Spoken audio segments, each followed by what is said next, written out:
Are you a personal trainer or fitness business owner that would love to convert from a one-to-one model into semi-private training? Have you been sold on the idea that you can buy back some time and earn a higher hourly rate, but aren't quite sure how to make that conversion yet?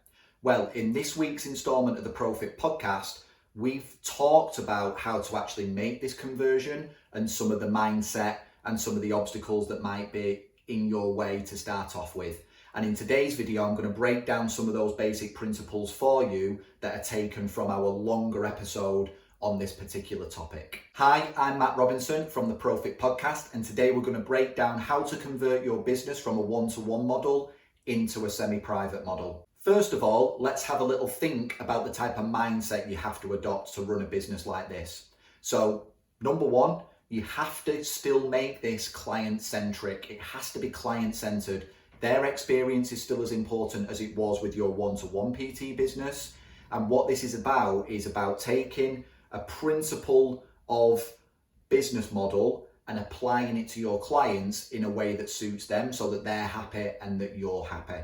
So that's one of the mindset things to consider. The second thing to consider with mindset is that semi-private training does require more work, and it absolutely should do, because you're now going to be commanding much more as a total hourly rate.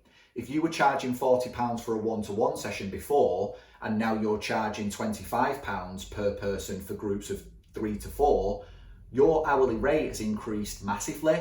It's doubled or even more than that. So the work required should be that little bit more. You should be more prepared, more organised, and just generally more on the ball. But the ability to do that comes from the fact that you are now doing far less hours per week and that you should have the time to do that, okay? So that's one of the mindset things that we need to get in our head first. When it comes to blockers and things that mentally stop us going down this pathway, the biggest thing that we see is money being a problem. People start to think to themselves, oh, well, won't my clients be annoyed that I'm now charging £75, £100 an hour?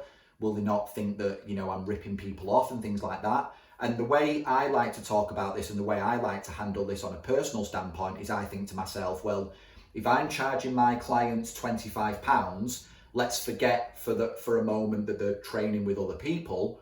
If I charge them £25, what does the service they get look like compared to if they were going to spend £25 with someone else elsewhere?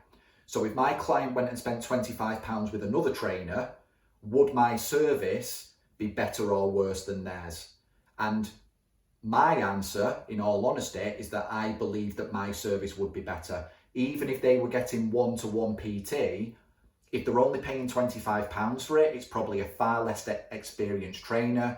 It's probably someone that's not quite as organised, not quite as experienced in terms of education and things like that. So I'm very confident that if I charge someone £25, regardless of who else is in that session, each individual is going to get far more value than they would get if they spent that money elsewhere. And that's the type of mindset you're going to have to approach with this as well. A couple of other little blockers to consider are things like what to do if clients are going to take time off. That's quite simple. You're just going to get them to join another group instead.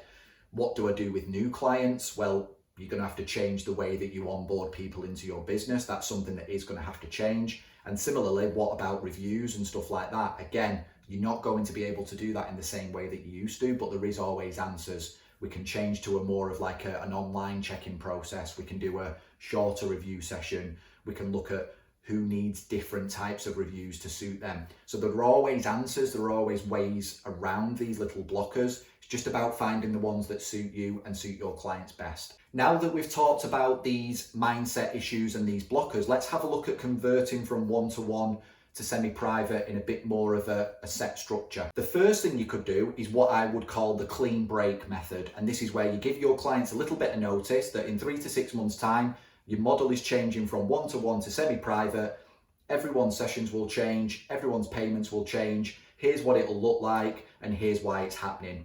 You can absolutely do that. And even if you don't think that that's the way forwards for you right now, something might happen in your life where you have to make a quick change like that. There might be something that happens with your family or your situation where you suddenly need loads of time back. And that might be a great way of doing it, is suddenly condensing your business down without impacting your revenue.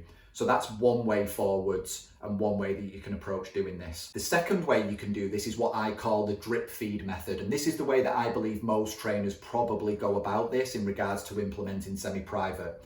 As with the first method, communication is going to be key here. We have to communicate with our clients really openly and honestly.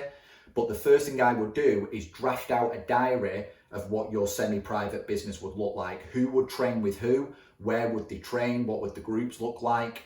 And then I would take a look at that and make a little decision around which of that group of people are going to be the easiest to approach first. We want to build a little bit of confidence in you. We want to give you a little bit of experience running the model. So it makes sense to go after the people that are going to be more open about this than anyone else. So we approach those 2, 3 or 4 people first, and we talk to them about the idea. We speak to them in person. We back it up with an email that answers some of their questions, and we get that initial group off the ground. We get one group started. We tell them that we're going to trial it for a month and then see how they get on. At the end of that month, you've gained a load of experience and you've been able to test some of your systems and you can get a bit of feedback. And hopefully everyone in that group is going to want to continue. You can then move on to setting up the next group and the next group and the next group, and you snowball it that way. You start to slowly drip feed it out, and suddenly your clients start to notice that more of your people are training in groups, and they start to wonder what's going on, and they start to inquire, and we start to move things forward that way. The other thing to consider here is that slight change in your onboarding process. When you bring someone on in a consultation, it doesn't make sense to be converting your business into a semi-private model and still selling one-to-one PT in your consultation. We have to make sure that you run your consultation as normal, but you change that little piece in the end in terms of what they're signing up for. I hope you found that video really useful today. If you've got any comments, leave them down below. For a more in-depth look at this topic, please head over to Apple or Spotify. You'll find the links down below in this video, and subscribe to the Profit Podcast. You can catch everything there. If you need any help or support, you can find us both on Instagram. Again, the links are down below if you want to reach out and ask any questions. And until next time, best of luck with implementing your semi-private business, and reach out with anything that you need.